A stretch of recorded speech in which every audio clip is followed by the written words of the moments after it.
What's good, y'all? These are the best settings to rock for your GoPro Hero 10 if you normally record an action-packed content like motovlogs, for instance, snowboarding, skateboarding, etc., right?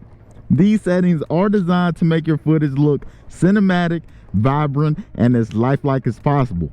All right, so we're going to start here. We're going to click the presets menu. We're going to click whatever preset you want to start with. And first off, resolution and FPS, okay? Now, when it comes to the resolution, you can do whatever resolution you want. However, I do recommend 60 frames per second because at the end of the day, you know, this isn't really a movie, so don't feel like 24 or 30 is necessary. You want to capture a little bit more when it comes to these outdoor activities such as motovlogging, snowboarding, and 60 frames is going to really capture the essence, the speed, and the intensity of what's going on, you know what I'm saying? So whatever the resolution, I do recommend 60 frames per second.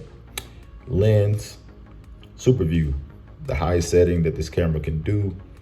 Hyper boost, smooth, really good on this camera. You know, I want you to turn that all the way up to boost. It's really good. Schedule capture, turn that on if you need it. Duration, no limit. Hindsight, not applicable in this instance. Timer, you turn that on if you need it. Zoom is at 1. Now here is all the good settings, you know what I'm saying? I'm gonna start with the bit rate. I'm gonna set that to high. Your shutter speed, this is very important here. I have this as 1/120 because my frames per second is 60. And so that's a general rule of thumb in videography. You know, you double your frames per second that you record at.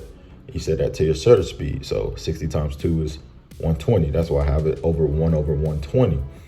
And the reason I have it as such is because when you're recording video, that's going to give this camera already has a fixed aperture of, I believe it was 2.8. So that setting combined with the shutter speed of 1/120, and then your frames per second is going to give it a little bit of motion blur. And that's what makes instances or videos or activities like this appear more lifelike in terms of video, more lifelike to the human eye. You know what I'm saying? That gives it a little bit of motion blur. So that's really important. That's why I have it 1/120. And whether you have 24 frames, 30 frames, just double that and set it for your shutter speed. All right. Now, white balance, I got that at auto. Set that at auto, or you can set that to, let me see, native.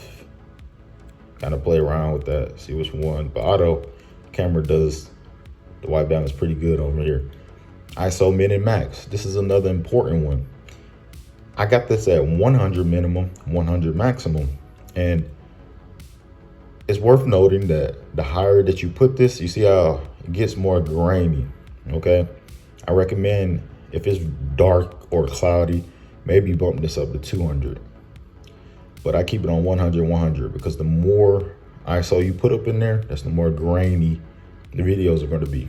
All right, sharpness, I got that. The medium, that's preference. You can change that as you see fit. Color, make those color pop a little bit more. Put that on vibrant. Raw audio off. Unless you have when it comes to this wind setting, unless you have like a dedicated like windscreen on the actual camera, you can just leave this as such. You can leave it on auto. This camera does a really good job of filtering out that wind. So unless you have an external microphone with a windscreen on it, or you have like a full windscreen, like I have a windscreen that goes over the whole camera, you turn that off. But if it's bare like this, you can put it on auto. It works pretty good.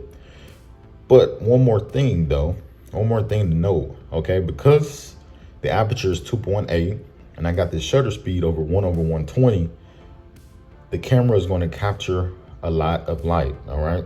Note that due to these settings, you will more than likely need a set of ND filters to block out some of the sunlight. I have linked the personal set of ND filters by Newer that I use in the description if you guys want to check it out. They're excellent for this purpose.